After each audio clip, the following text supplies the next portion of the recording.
이재명 의원님과 저를 비교해서 제 상대적 강점이 뭐냐라고 질문하셨는데, 당의 개혁이라든지 당의 혁신이라는 부분에 있어서는 이재명 의원님보다 좀 더 길게 고민을 해왔고, 민주당이 정신 차려야 합니다. 움직여야 합니다. 169석의 거대한 의석을 힘없는 사람들의 든든한 울타리를 만드는 데 써야 합니다.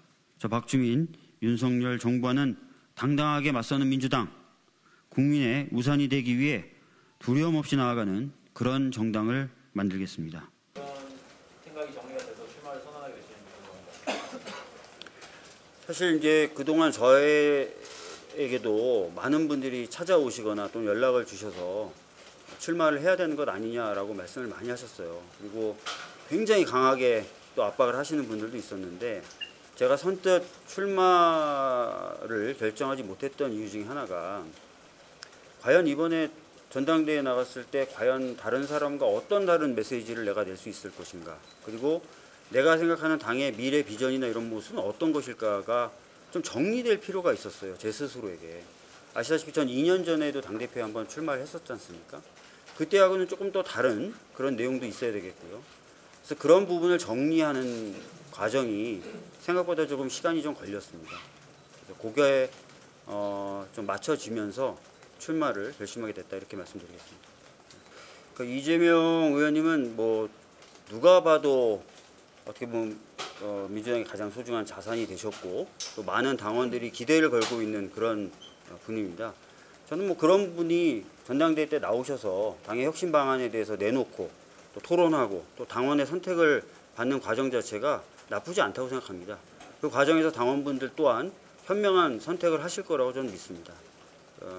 이재명 의원님과 저를 비교해서 제 상대적 강점이 뭐냐라고 질문하셨는데, 저는 사실 어떻게 보면은 당의 개혁이라든지 당의 혁신이라는 부분에 있어서는 이재명 의원님보다 좀 더 길게 고민을 해왔고, 실질적으로 최고위원을 거치면서 그런 부분을 겪어도 봤던 사람입니다.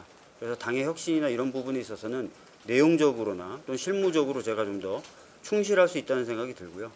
또 하나는 또 제가 가지고 있는 여러 가지 비전도 전 자신 있습니다. 그래서 전당대회 과정에서 토론을 통해서 그 비교 우위를 충분히 드러낼 수 있을 것이다 생각합니다. 대표가 되면 빨리 추진을 하시겠다고 약속을 하시는 건가요?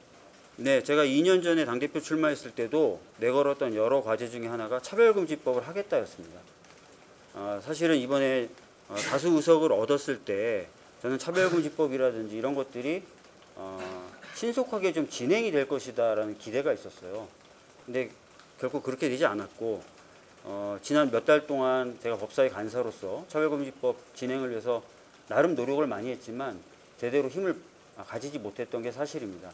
그래서 이번에 당대표가 된다면 차별금지법, 이런 우리 당의 가치를 보여줄 수 있는 법들을 신속하게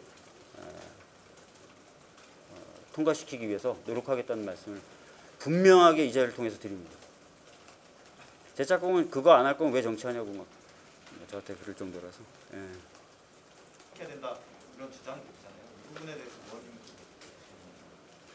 제가 이제 출마 선언문에도 그렇게 써놨지만 의원들과 토론할 때도 제가 항상 강조하는 말이 있습니다. 사실 민주당이 엄청난 의석을 얻었을 때가 저는 오히려 위기의 시작이라고 봤습니다. 그 엄청난 의석은 엄청난 기대였고요, 또 우리의 엄청난 책임이었습니다. 근데 그동안 과연 그런 책임과 기대에 부응하는 모습을 보여줬는가? 저는 그렇지 않았다고 생각합니다.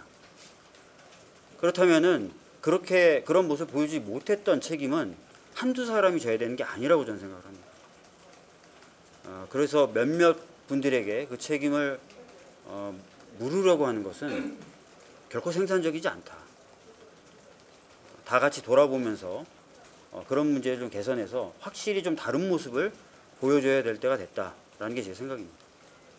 폭력적인 팬덤 정치를 개혁해야 된다라고 말씀하셨는데, 혹시 의원님이 생각하는 가장 시급한 개혁 과제가 무엇인지? 당내 과제 중에요. 당내 과제 중에 여러 가지가 있습니다. 근데 지금 팬덤 정치를 얘기하셨으니까 그 부분에 대한 제 생각을 좀 말씀을 드리겠는데요.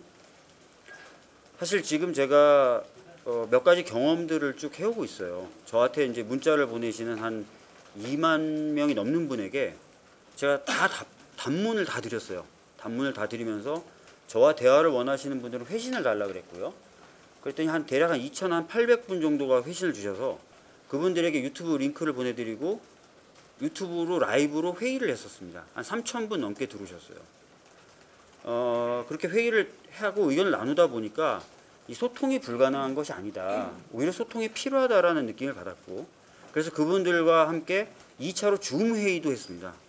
줌 회의도 한 몇백 명이 들어오셨죠. 몇백 명이 들어와서 줌 회의도 같이 했었거든요. 그래서 그때 나왔던 당 개혁 과제들을 좀 정리해서 그 당시 윤호중 비대위원장에 전달도 하기도 했었습니다. 최근에는 제가 오프라인에서 한 거의 100분 가까운 당원분들과 라운드 테이블 회의를 통해 가지고 개혁 과제들을 뽑아내서 또 우상호 비대위원장에 전달도 하기도 했었습니다.